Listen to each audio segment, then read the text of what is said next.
Hello there. Hello. I don't see you, but who you are? Hi, I'm Evangelos from Drawlab Entertainment, and this is our brand really new cool. game, When I Dream. That's really cool. I like it. Soft, lovely. I was falling asleep already. But what's Yeah. about the game? Part of the game is that you have to actually wear this mask because you are actually sleeping in the game. So one of the players is sleeping, and the rest of the players are the dream spirits who are sending him lovely dreams to see in his sleep. So we have the fairies who want the dreamer to figure out a nice dream to see. So how this works is we set up a 2-minute sun timer. So we started, and every round we are opening up a card from the pile. Each card has 2 different dream pieces, an easy one and a harder one. So at the beginning of the game we decide to go easy or hard.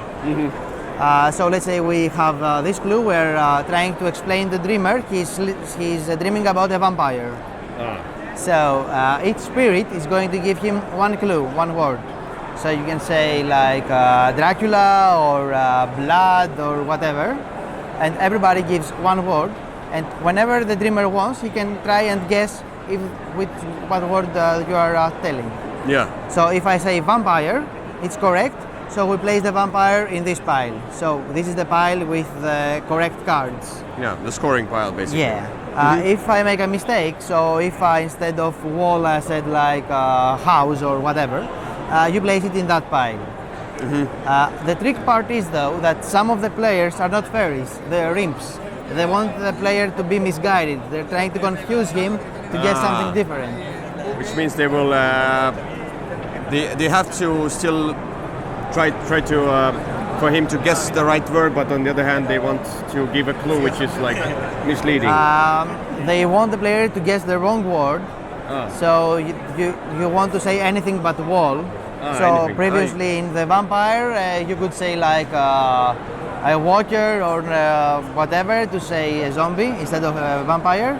And if that happens, the card goes in the imp's pile. So at the end of the round, every imp gets 1 point for every card in this pile, and the fairies and the dreamer get 1 point for every card in this pile. Yeah. And the third spirit is the trickster. The tricksters are always with the losing side. So now that the imps are losing because we are 4-1, they're trying to confuse the dreamer. They're playing like imps.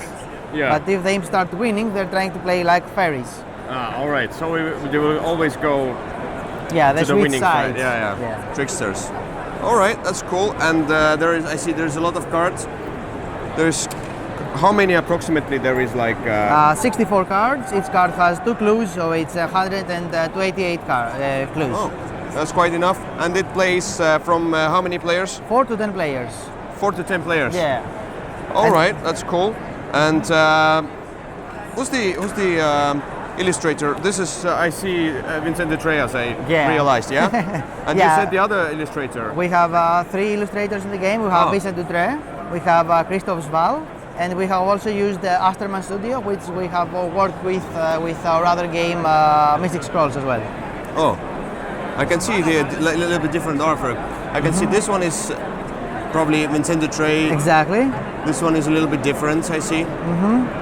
That's really cool. You get dreamy cards, and at least I know his art is very dreamy sort of, but the other artists are doing a great job here as well. Yeah, and the styles really blended in the game, so I think that the final outcome is something we're really proud of. We really love the art of the game. Yeah, and you made a big cards, which is nice in my opinion, because on the big cards you get a better, of course the words can be bigger, plus you get the art.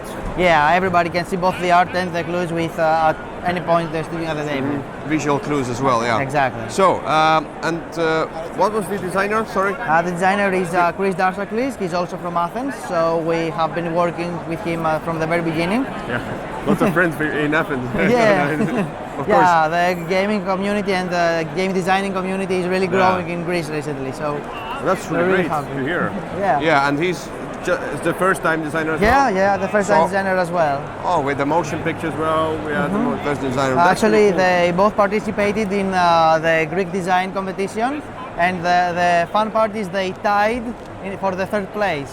So the top of the place, and then you just Yeah. asked to make a game with you together. All right, that's really cool. That's exactly. really cool. And for When I Dream, they also won the Public's Choice Award. That's really cool. So I see this is a nice little like filler type, maybe a Dixit level of complexity game. Exactly, that was what we were aiming for. So it can be played with both families, with children. We have played it with 8-year-olds and even 6-year-olds in some cases. But it can also be great for a quick fun game in a game night. It's cool. I really like When I Dream the cover here. But thank you very much. I'll go to sleep. Okay. Now. Bye bye. Bye bye. Have a good rest. Yeah. Thank you.